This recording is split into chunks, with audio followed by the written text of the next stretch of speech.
Say the TV stand for tracks and vocals. You know this is easier than 1, 2, 3. You are now tuned in to Just Whack TV. Just Whack TV. How you doing today? Doing good, man. You? I'm good, man. Cool. Good. What's your name? I'm Ether for real, man. Ether for real? Yes, sir. Oh, man. Why do they call you Ether for real? Shit, cause I spit it for real, however you want it. I rap and I sing, so you kind of get both tastes of the fire. So, Ether for real. Yes, sir. Who came up with the name Ether for real? I did. And how long ago was this? About 2 years ago. Alright. Is that when you decided you wanted to be an artist? I've actually been an artist for a while, but I guess you can kind of say I took it serious about 2 years ago. Started off with a group and then kind of started working as a singer. Let's go back. Where you from? I'm originally from here, east side Decatur. Okay. Atlanta, Georgia? Yes, sir. Okay. Born and raised here. What has it been like, the music scene, for you? Because, I mean, you think about it. Freaknik's been here. Yeah. You got all type of award shows. Like, Yeah. what is it like growing up in Atlanta for people who wouldn't know? Man, it's the mecca for music. It's the new Hollywood. It's black entertainment, whatever you want to call it. It's the place to be. If you're trying to pop, this is where you need to, if you haven't already popped wherever you at, this is where you want to come and try to get yourself working. There's a lot of networking opportunities out here. Is there a side of town that's known for something?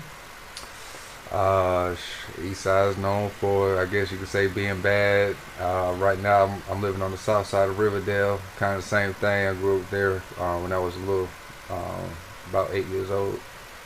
What is the north side known for? Well, when I was coming up, it was known for being good, the good side. But I guess over the past 10 years, it's I guess you could say it's kind of turned up itself, kind of turned into the east side a little bit. Yeah. When I was younger, we did a lot of parties up there. We had this thing called Cricket ENT, Foreplay. So we had a kind of a big movement going on. 3K ENT was big at the time. So we kind of collabed with a lot of people. And yeah, going on the north side, that was kind of like the hangout spot, just because we tried to stay away from the east side with all the violence and the parties was going on the north. But everything kind of like mixed together now. What about the west side? Never really went to the west side too much, just because the same thing growing up, east and west had their battles going on. I guess you could say over time I've learned that the west side kind of has like their good parts, and it's not as bad as I kind of thought. It's changed over time. If someone was moving to Atlanta, which side of town would you suggest?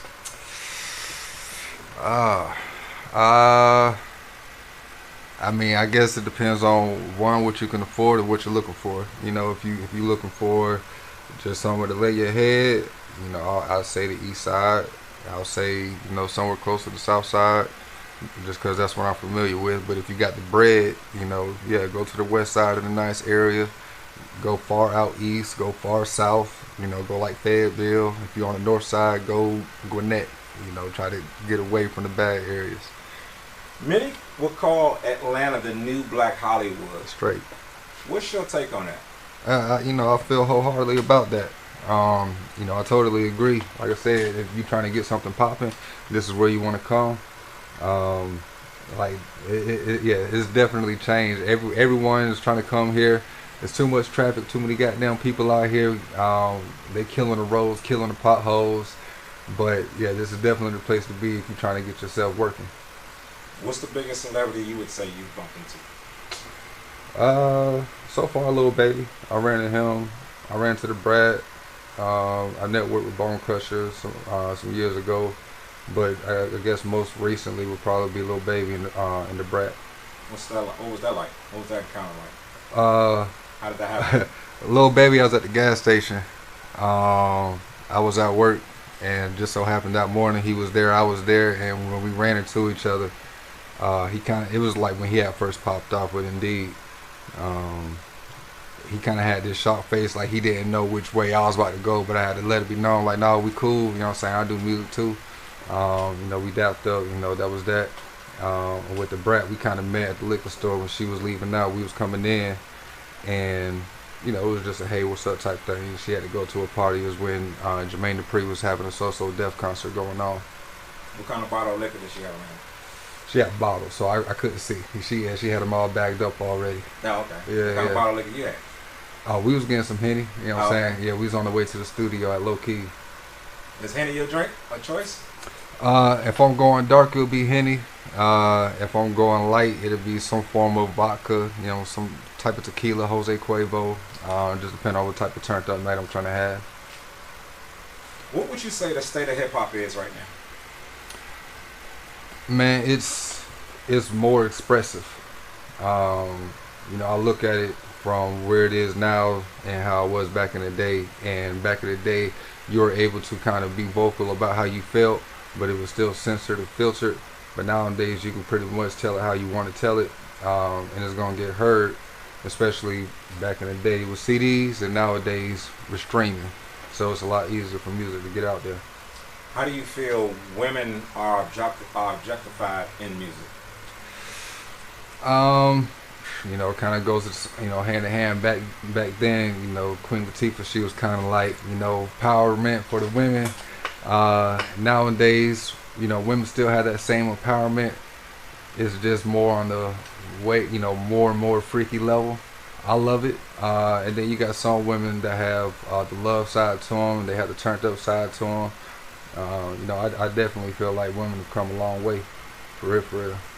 Do you think women have a place in the rap game, being as though many would consider it a male-dominated sport? Oh hell yeah! If you ain't have no women, there'd be a lot of dudes just single with each other. You know what I'm saying? And that shit'd be weird. So yeah, definitely gotta have the women in there. That way you can get a taste of them too. What was the first place you started rapping? Like, where was your first showcase? The first place I started, or your first place you performed? Man, this was some years ago. You know, I honestly can't remember. We was with this group called Camp J Records. Great producer named Black Amal. He produced for Master P. Now he out there in New Orleans. Shout out to him. He kind of got us in the right direction with me and my group, and it was somewhere on the south side. I can't even remember the name of the spot. It was like that long ago. What's the difference from being in a group and being solo? Do you feel like there was a benefit or a disadvantage? Being in a group, it was definitely beneficial because you with the team, and when you have a team, it's a lot easier to make things happen. It's a lot easier to network, and you know, if I got something going on over here, he got something going on over here, we can bring it together and expand pop like that. As an individual artist, it's not as easy, but there's that freedom of doing what I want when I want. So I enjoy that aspect, and you know, I'm still cool with the group. Okay. So what are you up to now? Right now I'm just working on my individual singles. I just had a single that dropped today actually. It's called No Better Than This, out on all streaming platforms. Next thing I'm working on is the music video for it, and I got some more works, you know, that's coming. Anybody you're working with that we might know? Mike Beasy, he's been my recent engineer. Low Key, he's been my engineer.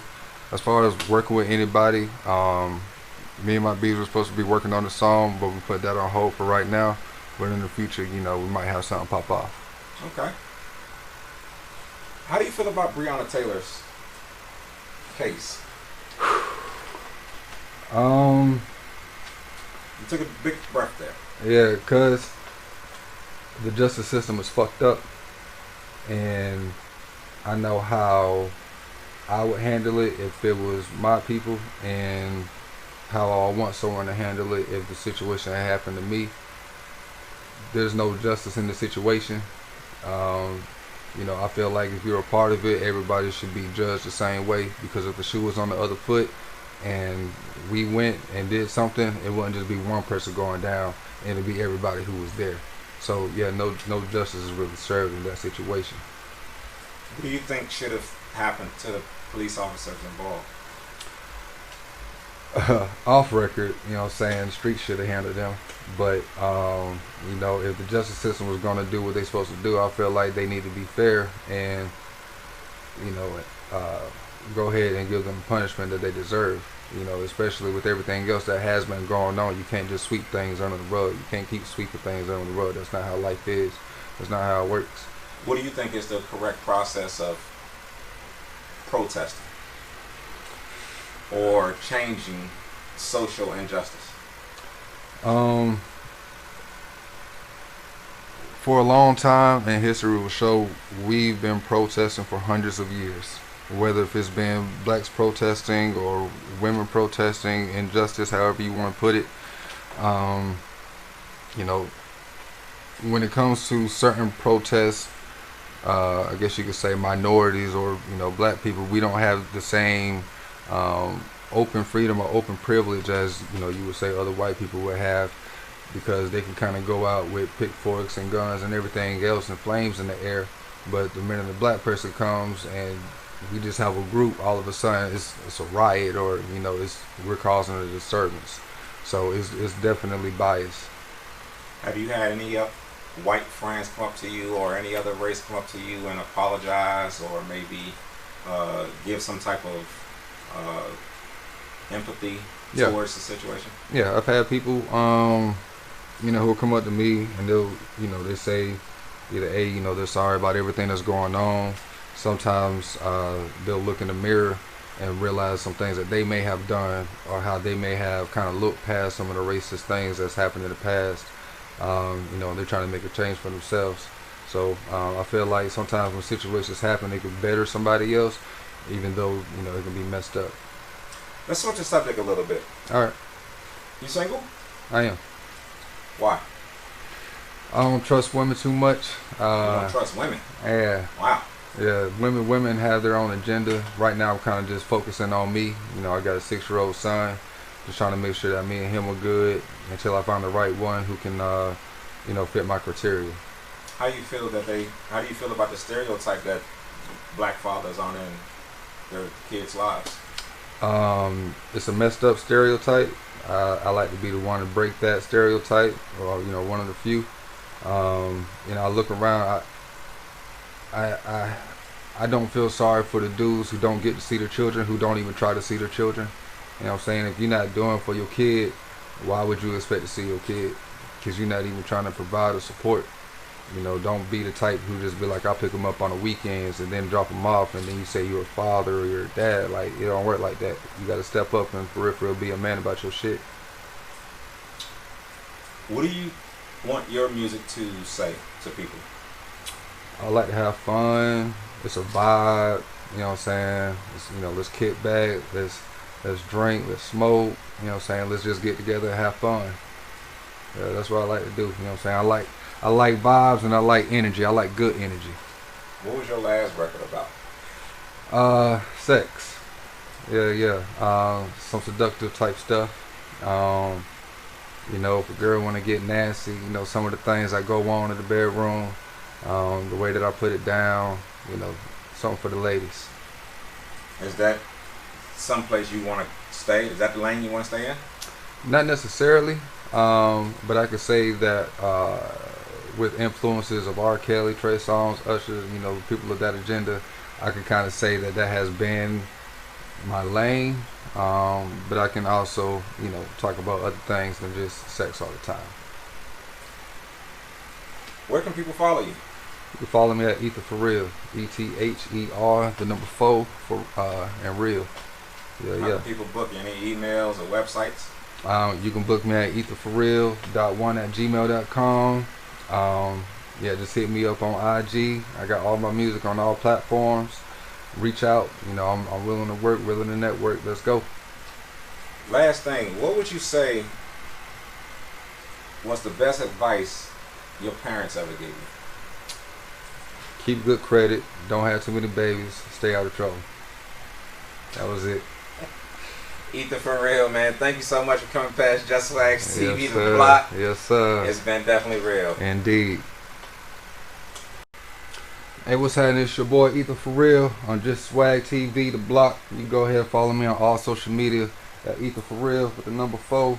I got my music out on all streaming platforms. No better than this. Go ahead, check it out. You're gonna love it. Something for the ladies. You know what I'm saying? If you like it, share it. Go ahead and share it with your boyfriend. Y'all might get in the bedroom and get a little nasty. You know what I'm saying? So go ahead and do your thing. Just Swag TV. Really. Sweet as swag, swag, swag, swag, swag. Yeah. Just Swag TV.